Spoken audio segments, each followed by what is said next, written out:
ओम श्री गुरु सत्ताई नमः। सभी को प्रणाम। आइए समस्याओं का समाधान ऋषि चिंतन से के क्रम को आगे बढ़ाते हैं। प्रश्न, जीवन में असंतोष का क्या कारण हो सकता है? उत्तर, असंतोष के विभिन्न कारण हैं, जैसे कि जो अपने पास है उसको अपर्याप्त या कष्टप्रद समझना अथवा दूसरों से अपनी तुलना कर अपने दुर्भाग्य का रोना रोते रहना। असंतोष का एक कारण और भी है, और वो है अपनी यथार्थ स्थिति को भूलकर अपने संबंध में मिथ्या धारणाएं बनाना। जैसे कि ऐसा हम सोच लें कि हमें तो 10 अरब रुपए ही चाहिए, अब हम मेहनत करेंगे तो ये सच है कि हमारी परिस्थितियां सुधरेंगी। हो सकता है कि हम बहुत अमीर भी बन जाएं, हमारे पास बहुत पैसा आ जाए। ज़रूरी नहीं कि 10 अरब रुपए मिल जाएं, पर इतना हमें ज़रूर मिल जाएगा जिससे हम काफ़ी अच्छे से अपना जीवन यापन कर सकें।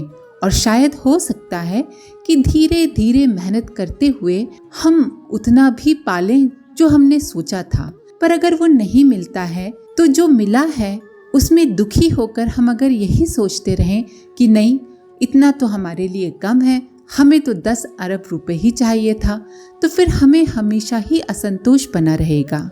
ये हुआ मिथ्या धारणा बनाना। जब अपनी क्षमता से अधिक आकांक्षाएं उत्पन्न होने लगती हैं तो उनके पूरा न होने पर असंतोष उत्पन्न होने लगता है। स्मरण रखना चाहिए कि प्रकृति के नियम अनुसार क्रमिक विकास द्वारा, यानी कि धीरे धीरे उच्च स्थिति पर पहुंचा जा सकता है। पर अगर कोई ये सोचे कि मैंने तो अभी पेड़ लगाया और मुझे कल फल मिल जाए, तो ऐसा संभव नहीं है। जब किए गए कार्यों का परिणाम तत्काल प्राप्त होने की अपेक्षा की जाती है या अपनी तुलना दूसरों से की जाती है, तब असंतोष ही पैदा होता है। प्रश्न, जब जीवन प्रारब्ध, भाग्य, विधि के विधान या किसी अदृश्य सत्ता द्वारा निर्धारित है, तो फिर हम अपने कर्मों द्वारा अपने भविष्य का निर्माण कैसे कर सकते हैं? उत्तर, प्रारब्ध, तकदीर, भाग्य, विधि का विधान, माथे की लकीरें, कर्म रेखा, ये सब किसी अदृश्य सत्ता द्वारा अविवेक पूर्वक नियोजित नहीं होता। ये तो अपने किए हुए कर्मों का ही जब परिणाम परिपक्व होकर सामने आता है, वही भाग्य या तकदीर कहलाता है। यद्यपि आटा और रोटी दो अलग अलग वस्तुएं हैं, दोनों की शक्ल सूरत आपस में नहीं मिलती, तो भी ये सत्य है कि रोटी और कुछ नहीं, आटे का बदला हुआ रूप है। जल और बर्फ दो अलग अलग वस्तुएं हैं, तो भी ये निश्चित है कि बर्फ की स्वतंत्र सत्ता कुछ नहीं, वो जल का बदला हुआ रूप ही है। इसी प्रकार तकदीर भी कोई स्वतंत्र वस्तु नहीं है, या ऐसा नहीं है कि भगवान ने ऊपर बैठकर लिख दी है। हमारे किए हुए कर्म जब परिपक्व हो जाते हैं तो वही भविष्य में भाग्य कहलाते हैं। मनुष्य की तकदीर और कोई दूसरा नहीं लिखता। प्रत्येक मनुष्य अपने भाग्य का निर्माता और लेखक आप हैं। बेशक किए गए कर्म के फल का परिणाम रोकने की सामर्थ्य मनुष्य में नहीं है, तो भी कर्म करने में वो स्वतंत्र है। धनुष से तीर छोड़ दिया गया है तो वो अपना परिणाम जरूर उपस्थित करेगा। जहां उसे लगना है वहां जरूर लगेगा। तीर चलाना वाला चाहे तो भी धनुष से छूटे हुए तीर के परिणाम को नहीं रोक सकता। इसी प्रकार कर्म कर दिए जाने के उपरांत उसके परिणाम से बचना मुश्किल है, किंतु तीर चलाने या न चलाने की पूरी स्वतंत्रता है। ये ठीक है कि जो गलतियां की जा चुकी हैं उनका दुख भरा परिणाम कभी न कभी हमारे सामने जरूर आएगा, पर यह भी बिल्कुल ठीक है कि अपने भविष्य को अपने कर्मों के अनुसार हम भला या बुरा बनाने में पूर्णतया स्वतंत्र हैं। प्रश्न, निष्काम कर्म अर्थात फल की आसक्ति को छोड़कर कर्म करने से क्या लाभ मिलता है? उत्तर, इसका सबसे बड़ा आध्यात्मिक लाभ ये है कि अंतःचेतना सांसारिक विषयों में लिप्त नहीं होती और जीव भव बंधन में नहीं पड़ता। हमारे बार बार जन्म लेने का कारण आसक्ति और मोह है। फल की आशा में मोह आकर्षण होता है, इसीलिए उसका ध्यान बहुत काल तक बना रहता है और यही गहरे संस्कार के रूप में हमारे मन मस्तिष्क में जम जाती है और जीव को मृत्यु के उपरांत अपनी ओर खींच लाती है। इसीलिए जो जिस प्रसंग में अत्यधिक मोहित एवं तल्लीन है, उसे अगले जन्मों में उसी क्षेत्र में उसी जगह उन्हीं लोगों के बीच जन्म लेने के लिए विवश होना पड़ सकता है। उस आसक्ति का आकर्षण कभी कभी मनुष्य को घटिया या निकृष्ट मार्ग पर भी घसीट ले जा सकता है। मुक्ति में, ईश्वर की प्राप्ति में ये आसक्ति, ये मोह बड़ा भारी बाधक है। इसीलिए कर्म योग की साधना में निष्काम रहने की व्यवस्था की गई है। कमल की बेल पानी में रहती है, पर उसके पत्ते जल की सतह से ऊंचे रहते हैं, उसमें डूबते नहीं। कर्मयोगी का भी यही आदर्श होना चाहिए। संसार में रहकर अपने सामने आए कर्मों को पूर्ण मनोयोग के साथ करना चाहिए, पर उनमें मोहित नहीं होना चाहिए। और ये तभी संभव है जब फल की आशा में तल्लीन न होकर कर्तव्य में ही संतुष्ट रहा जाए।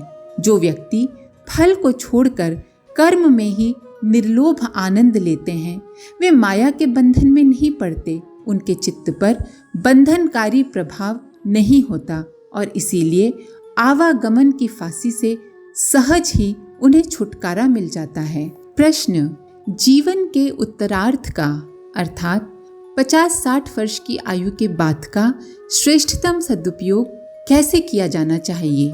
उत्तर, मनुष्य को अपनी जीवन संपदा का आधा भाग अपनी शरीर यात्रा के लिए रखना चाहिए, यानी कि पढ़ाई लिखाई, कमाई, परिवार का भरण पोषण, और आधा सामाजिक उत्कर्ष के लिए लगा देना चाहिए। सामाजिक उत्कृष्टताओं के अभिवर्धन, सत परंपराओं के संचालन और विकृतियों के निवारण के लिए निरंतर प्रयत्न किया जाना आवश्यक है। ये प्रयोजन सुयोग्य, अनुभवी और निष्प्रह लोग, यानी कि जो दूसरों से कुछ अपेक्षा नहीं रखते, उनके द्वारा ही पूरा हो सकता है। अनेक सत प्रवृत्तियों के गतिशील रहने से ही समाज की श्रेष्ठता और महानता सुदृढ़ रह सकती है। इस कार्य के लिए ढलती आयु के व्यक्तियों को अपना जीवन समर्पित करना चाहिए। उसे उदारता, दान, परमार्थ, धर्म, पुण्य कुछ भी कहा जा सकता है। समाज का ऋण चुकाना या अपना कर्तव्य पालन भी इसे कह सकते हैं। कहा कुछ भी जाए, पर ये नितांत आवश्यक है। ये परंपरा चलते रहने से ही सुयोग्य समाज सेवियों की आवश्यकता पूरी हो सकती है और सामाजिक महानता अक्षुण्ण रह सकती है। इस तथ्य को ध्यान में रखते हुए प्रत्येक भारतीय धर्मानुयायी को शास्त्र मर्यादा या ईश्वरीय आज्ञा के रूप में ढलती आयु में वानप्रस्थ ग्रहण करके अपना श्रम, अपना समय और मनोयोग लोक कल्याण के लिए लगाने का निर्देश किया गया है। जीवन के उत्तरार्ध का श्रेष्ठतम सदुपयोग शास्त्रकारों ने यही बताया है कि इस समय को ज्ञान साधना, तपश्चर्या एवं लोक मंगल की परिव्राजक प्रक्रिया में लगाते हुए आत्म कल्याण एवं विश्व कल्याण का प्रयोजन पूरा कर लिया जाए।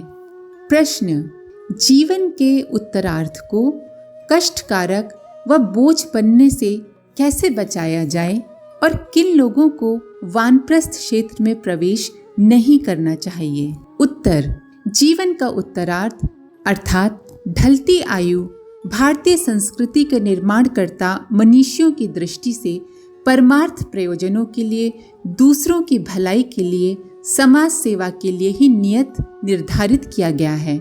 इसमें व्यक्ति और समाज दोनों का ही हित है। जवानी व्यतीत कर लेने के उपरांत व्यक्ति को इंद्रियजन्य वासनाओं और मनोविकारों से संबद्ध तृष्णाओं की निरर्थकता का भली भांति अनुभव हो जाता है और आयु ढलने के साथ साथ वे समाप्त तो नहीं होती, पर शिथिल अवश्य हो जाती हैं। लोभ और मोह के आवेशों का खोखलापन भी स्पष्ट हो जाता है, रिश्तों की सच्चाई भी समझ में आने लगती है। ऐसी दशा में जवानी की धमा चौकड़ी घट जाने से अंतःस्थिति में विवेक और संतुलन की उतनी ही मात्रा उत्पन्न हो जाती है, जिससे आत्म कल्याण एवं परमार्थ प्रयोजन के लक्ष्य की ओर शांति, स्थिरता एवं गंभीरता पूर्वक कदम बढ़ाया जा सके। इस समय अध्यात्म भूमिका में प्रवेश करके अपनी गतिविधियों को वानप्रस्थ स्तर का बना लिया जाए तो प्रतीत होगा कि नया जन्म हो गया। जवानी जितनी आनंदमय थी, उससे 1000 गुना अधिक प्रसन्नता मिलेगी दूसरों की भलाई और सेवा में।